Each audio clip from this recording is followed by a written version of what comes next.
Good morning friends, কেমন আছো সবাই?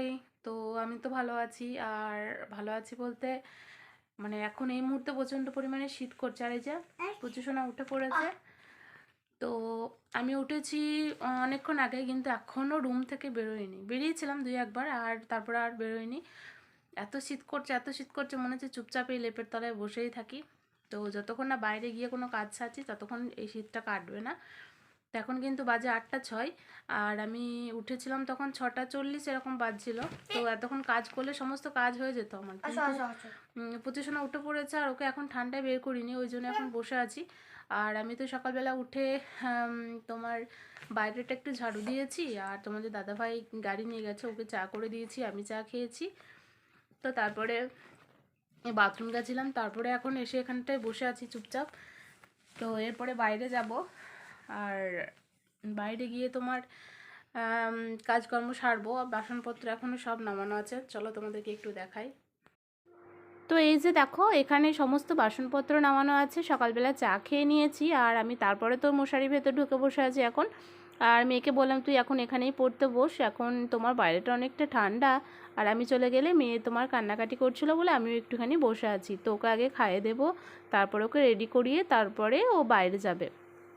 আর কি জানো তো, এত ঠান্ডার মধ্যে না ও মানে বাড়ির ভিতর থাকতেও চায় না, আর বাড়ির ভিতরে না থাকলেও শরীরটা খুব খারাপ বলে মানে ঘ্যান ঘ্যান করছে। আর তারপরে আমি ওকে বাইরে পাঠিয়ে এখানে চলে এসেছি তোমার। তো ছাদে এসে জানো তো এই যে ঘুঁটেগুলো মেলা হয়ে গেছে, আর আমি এসেছি তোমার এক বালতি আজকে জামা প্যান্ট ভিজিয়েছিলাম, সেগুলোকে পরিষ্কার করে নিয়েছি, আর তারপরে সেগুলো এখন মেলে দেবো। আর এই যে আমাদের বাড়ির পাশে যে আমাদের মড়াইটা হচ্ছিল সেটা তো কমপ্লিট হয়ে গেছে, কিন্তু মাথাটা এখনও দেওয়া হয়নি। আর মাথাটা আজকেই দিয়ে দেওয়া হবে, তো কালকে তো আবার থাকবো না, সেই জন্য। আর এই যে সকালবেলা তোমার কালকে যে জামা প্যান্ট ধুয়েছিলাম সেগুলো শুকায়নি, সেই জন্য ওগুলোকে আগে মেলে দিয়েছিলাম। তো এখনকার মানে রোদের তো সেরকম কোনো জোর নেই, সেই জন্য মানে একদিন পরিষ্কার করলে না তা দুদিন লাগছে শুকাতে। তো যেগুলো ভারী ভারী জিনিস সেগুলো তো অনেকটা লেট হচ্ছে। আর এখন তোমার ছাদে অনেক নোংরা, কারণ ওই যে আমাদের যে ধান ঝাড়া হচ্ছিলো সেই জন্য সমস্ত ধুলো। তো এখনও ছাদে যেহেতু ধান আছে বলে আমি ছাদটা জল দিয়ে এখনও পর্যন্ত ধুইনি। তো যখন আমাদের ধান আর থাকবে না ছাদে, তখন আমি পুরো ছাদটাকে ভালোভাবে জল দিয়ে ধুয়ে নেব, তাহলে আর জামা প্যান্ট অতটাও মেলতে অসুবিধা হবে না। না হলে এখন খুব অসুবিধাও হয়, মানে কোনো কিছু হাওয়া দিলে পড়ে গেলে না সেটা পুরো একদম ধুলোয় ল্যাপটালেপটি হয়ে যায়, সেই জন্য। আর আজকে তোমার বেশি সেরকম ছিল না, তবুও এক বালতি হয়েছে, মানে না থাকলেও আমার এক বালতিটা প্রত্যেক দিনের একটা ডিউটি। তো মানে ভীষণ বিরক্ত লাগে এই সার্পে দেওয়াটা, কিন্তু এখন অভ্যেস হয়ে গেছে। আর যে কোনো কাজই যখন প্রত্যেক দিন করতে হয় তখন সেটা অভ্যেসে এমনিই পরিণত হয়ে যায়। তো কী জানো তো, আজকে বিকেলবেলা মানে সেরকম কোনো বিশেষ কাজ নেই। আর কালকে সকালবেলা আমরা তো ডাক্তার দেখাতে যাব। তো মাকে তো আগে থেকে বলেই দিয়েছি ওখানে গিয়ে ভাত খাবো। তো ডাক্তার আসবে তোমার 12:30, বলেছে 12:30টার সময় ডাক্তারবাবু আসবে। তো ডাক্তার তো আসতে একটু লেটই হয়, সবসময় আধা ঘন্টার মতো লেট হয়, তবু কিন্তু আধা ঘন্টা আগে আসে না, তো সেই জন্য অতটা অসুবিধে নেই। আর তারপরে চলো দেখো, আমি এখানে তোমার ছাদে সমস্ত কিছু মেলে দিয়ে এসে চলে এসেছি চাল নেব। তো ভাতটা বসানোর জন্য জলটা আমি আগেই গরম করতে দিয়ে গেছিলাম, তো জলটা এদিকে গরম হয়ে গেছে। আর আমি এদিকে চালটা নিয়ে নিই। আমাকে তো চাল এক মুঠো করে বেশিই নিতে হয়, কারণ মনে হয় যেন হঠাৎ করে যদি কেউ মানে কোনো লোকজন বাড়িতে চলে আসে তখন হয়তো অসুবিধা হবে, বা কুকুর আছে, বিড়াল আছে, গরু আছে, অসুবিধা নেই। তো চালটাকে একটু ভালোভাবে ধুয়ে নিই, আর আমি ছোটো বাটির মধ্যে চালটাকে ধুয়ে নিচ্ছি, কারণ বড় বাটিটা মানে অসুবিধা হয়, সেই জন্য। তো মানে কী জানো তো, হঠাৎ করে যদি দেখলাম কেউ এলো, ভাতটা থাকলেও একটু মানে হয়তো একটু আলু সেদ্ধ, একটু পোস্ত ভাত করে দিলাম, হয়ে গেল। কিন্তু ভাত বসাতে একটু দেরি হবে, যদিও কুকার আছে অসুবিধা নেই, তবু তাড়াহুড়ো করে করাটাও একটা ব্যাপার, সেই মানুষটা এসে বসে থাকবে তারপরে করব। ওই জন্য মনে হয় না এক মুঠো করে বেশিই নিই, অসুবিধা নেই। রাত্রে রুটি হলেও যদি ভাত থাকে তখন আমি বা মেয়ে কেউ একজন খেয়ে নিই। তো সেই জন্য আমাদের প্রত্যেক দিনই এক মুঠো করে ভাত মানে থেকে যায়। তো তারপরে দেখো, এখন বাজে 2:25, আর আমি এই মাত্র স্নান করলাম, এই মাত্র। তো এই যে মাথায় স্নান করেছি আজকে, আর আজকে তার চুল শুকাবে বলে আমার মনে হয় না। তো কি আর করা যাবে, কিছু করার নেই। আর আমি এত কাজকর্ম সেরেছি, সত্যি পুরো হাঁপিয়ে গেছি। এখন আমি ভাবলাম যে না, চলো রুমের ভেতরে গিয়ে আগে চুপচাপ কিছুক্ষণ বসে থাকি, ওই জন্য দরজাটা লাগিয়ে দিয়েছি।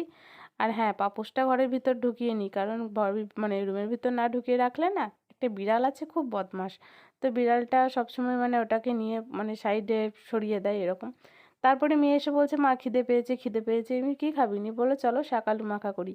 তো ও তো নিজের মতোই শাক আলু মাখা করছিল, এই যে দেখতে পাচ্ছ একটু কাসুন্দি দিয়েছে, একটু লবণ দিয়েছে, আর চিনিটা আমি দিয়ে দিলাম, বললাম যে আমি চিনিটা দিয়ে দিই, তুই হয়তো মানে বুঝতে পারবি না, তো আমিও লবণটা দেখিয়ে দিয়েছিলাম, সেই জন্য চিনিটা দিয়ে দিয়েছি। আর নতুন আলু কেটে আমার হাতটা জানি কেমন কালো কালো হয়ে গেছে, তো আলুর রসটা মনে হয় যেন হাতের মধ্যে ঢুকে ওই রকম হয়েছে।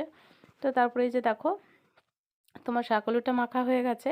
আর তারপরে বলছে কি মা একটু মিষ্টি মিষ্টি লাগছে, একটু লঙ্কা দিই।